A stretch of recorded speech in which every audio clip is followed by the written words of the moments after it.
Mes chers frères, nous sommes continuellement inspirés par l'exemple personnel du président Monson et par son service dans la prêtrise.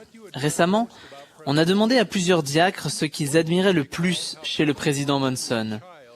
L'un d'eux a parlé des jouets que le président Monson a donnés à des amis dans le besoin quand il était enfant. Un autre a mentionné les nombreuses veuves de sa paroisse dont il s'est occupé. Un troisième a indiqué qu'il avait été appelé apôtre très jeune et qu'il avait été une bénédiction pour des personnes du monde entier. Puis, un jeune garçon a dit « Ce que j'admire le plus chez le président Monson, c'est son fort témoignage. » En effet, nous avons tous ressenti le témoignage spécial que notre prophète rend du Sauveur Jésus-Christ et son engagement à toujours suivre l'inspiration de l'Esprit. Chaque fois qu'il raconte une expérience, le président Monson nous invite à vivre plus complètement l'Évangile et à chercher à obtenir, nous aussi, un témoignage et à le fortifier. Souvenez-vous de ce qu'il a dit à cette chaire récemment. Pour que nous soyons forts et résistions à toutes les forces qui nous tirent dans la mauvaise direction, nous devons avoir notre propre témoignage. Que vous ayez 12 ans ou 112 ans, ou n'importe quel âge entre les deux, vous pouvez savoir par vous-même que l'Évangile de Jésus-Christ est vrai. Bien que mon message de ce soir s'adresse à ceux qui sont plus proches des 12 ans que des 112 ans, les principes que j'énonce s'appliquent à tous. En réponse à la déclaration du président Monson, je poserai cette question. Savons-nous tous par nous-mêmes que l'Évangile est vrai? Il faut que nous étudiions et sachions personnellement que l'Évangile est vrai. Pouvons-nous dire avec confiance que notre témoignage est vraiment personnel? Je cite encore le président Monson. « Je maintiens qu'un fort témoignage de notre Sauveur et de son Évangile contribuera à vous protéger du péché et du mal qui vous entoure. Si vous n'avez pas encore de témoignage de ces choses, faites ce qui est nécessaire pour en obtenir un. Il est essentiel que vous ayez votre témoignage, car les témoignages des autres ne vous porteront que jusqu'à un certain point. » La découverte par soi-même de la véracité de l'Évangile de Jésus-Christ peut être une des expériences les plus remarquables et les plus joyeuses de la vie. Peut-être devons-nous commencer par nous reposer sur le témoignage des autres en disant, comme les 2000 jeunes guerriers, que nous ne doutons pas que nos mères le savaient. C'est un bon point de départ.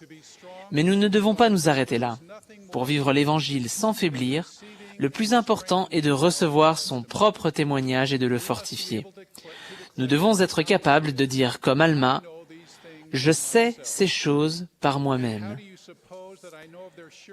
Ce dernier poursuit en demandant, « Et comment selon vous sais-je qu'elles sont certaines? Voici, je vous dis qu'elles me sont révélées par l'Esprit Saint de Dieu.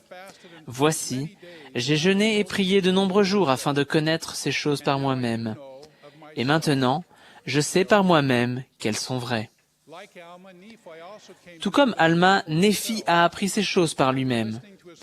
Après avoir écouté son père parler de ses nombreuses expériences spirituelles, Néphi voulait connaître ce que son père connaissait. C'était plus que de la simple curiosité. Il avait faim et soif de connaissance. Bien qu'extrêmement jeune, il avait le grand désir de connaître les mystères de Dieu. Il désirait ardemment voir et entendre et connaître également ces choses par le pouvoir du Saint-Esprit. Tandis qu'il était assis à méditer dans son cœur, Néphi fut ravi dans l'esprit sur une montagne extrêmement haute, où on lui demanda « Que désires-tu » Sa réponse fut simple « Je désire voir les choses que mon père a vues. » En raison de sa croyance profonde et de ses efforts diligents, Néphi a eu la bénédiction de vivre une expérience merveilleuse. Il a reçu un témoignage de la naissance, de la vie et de la crucifixion du Sauveur Jésus-Christ qui devait venir. Il a vu la parution du livre de Mormon et le rétablissement de l'Évangile dans les derniers jours. Tout cela du fait de son désir sincère de savoir par lui-même. Comme Néphi, Joseph Smith, le prophète, était extrêmement jeune lorsque son esprit fut poussé à réfléchir sérieusement aux vérités spirituelles. Pour Joseph, ce fut une époque de grand malaise, où il était entouré de messages contradictoires et obscurs à propos de la religion. Il voulait savoir quelle Église était vraie. Inspiré par ces paroles de la Bible, Si quelqu'un d'entre vous manque de sagesse, qu'il la demande à Dieu, il a agi par lui-même pour trouver la réponse. Un beau matin de printemps de l'année 1820, il est entré dans un bosquet et s'y est agenouillé pour prier. En raison de sa foi et de l'œuvre spéciale que Dieu avait en vue pour lui, Joseph a reçu une vision glorieuse du Père, Dieu le Père, et de son Fils Jésus-Christ, et a appris personnellement ce qu'il devait faire. Voyez-vous en l'expérience de Joseph un exemple que vous pourriez suivre pour recevoir ou fortifier votre propre témoignage? Joseph a permis aux Écritures de toucher profondément son cœur. Il a médité profondément leur sujet et les a appliqués à sa propre situation. Puis, il a mis en pratique ce qu'il avait appris. La conséquence glorieuse a été la première vision ainsi que tout ce qui s'en est suivi. Cette Église a été véritablement fondée sur le principe que chacun, y compris un petit paysan de 14 ans, peut demander à Dieu et recevoir une réponse à ses prières. Nous entendons souvent les membres de l'Église dire que leur témoignage de l'Évangile est leur bien le plus précieux. C'est un don sacré de Dieu qui nous parvient par le pouvoir du Saint-Esprit. C'est l'assurance inébranlable et paisible que nous recevons en étudiant, en priant et en vivant l'Évangile. C'est le sentiment que nous recevons du Saint-Esprit qui rend témoignage à notre âme que ce que nous apprenons et faisons est juste. Certaines personnes affirment que soit on a un témoignage, soit on n'en a pas. Tout comme un interrupteur est soit en position marche, soit en position arrêt. En réalité, un témoignage est plus semblable à un arbre qui passe par différentes étapes de croissance. On trouve certains des arbres les plus grands dans le parc national de Redwood dans l'ouest des États-Unis. Lorsqu'on se trouve devant le tronc de ces arbres imposants, il est stupéfiant de penser que chacun provient d'une petite semence. Il en est de même de votre témoignage. Bien qu'il puisse avoir commencé par une seule expérience spirituelle, il grandit avec le temps si on le nourrit sans cesse et si l'on a régulièrement d'autres expériences spirituelles. Il n'est donc pas étonnant de lire que lorsqu'il explique comment acquérir un témoignage, le prophète Alma parle d'une semence qui devient un arbre.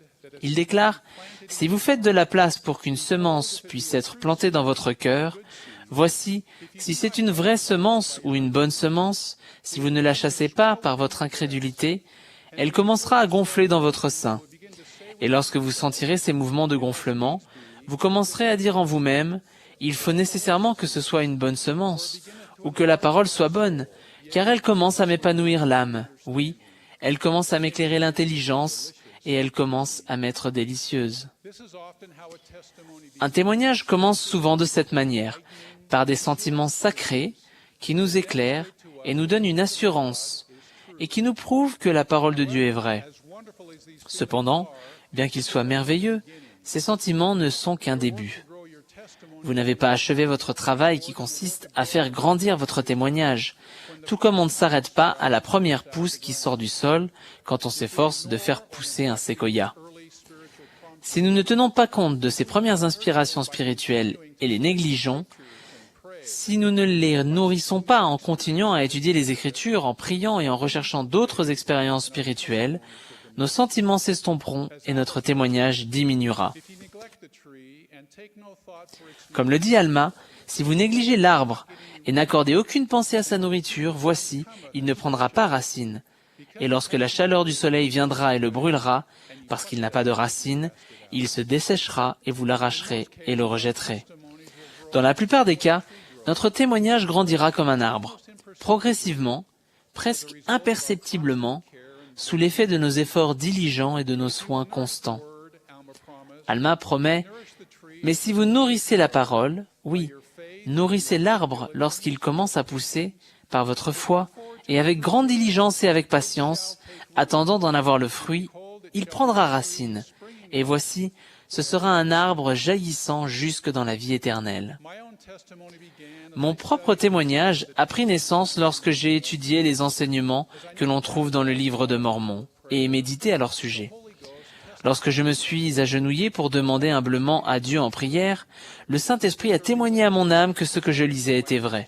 Ce premier témoignage m'a amené à connaître de nombreuses autres vérités de l'Évangile, car comme le président Monson l'a enseigné, quand nous savons que le livre de Mormon est vrai, il s'ensuit que Joseph Smith était véritablement un prophète et qu'il a vu Dieu, le Père éternel, et son Fils Jésus-Christ. Il s'ensuit que l'Évangile a été rétabli dans ces derniers jours par l'intermédiaire de Joseph Smith, y compris le rétablissement de la prêtrise d'Aaron et de la prêtrise de Melchisédek. Depuis ce jour-là, j'ai eu de nombreuses expériences sacrées avec le Saint-Esprit qui m'ont confirmé que Jésus-Christ est le Sauveur du monde et que son Évangile rétabli est vrai. Comme Alma, je peux dire avec certitude que je sais ces choses par moi-même. Mes jeunes amis, c'est maintenant, aujourd'hui, qu'il faut apprendre par soi-même que l'Évangile est vrai ou avoir confirmation de cette connaissance. Nous avons tous une tâche importante à accomplir. Pour l'accomplir et pour être protégés des influences du monde qui rôdent constamment au-dessus de notre tête, nous devons avoir la foi d'Alma, de Néphi et du jeune Joseph Smith afin d'acquérir et de faire grandir notre propre témoignage.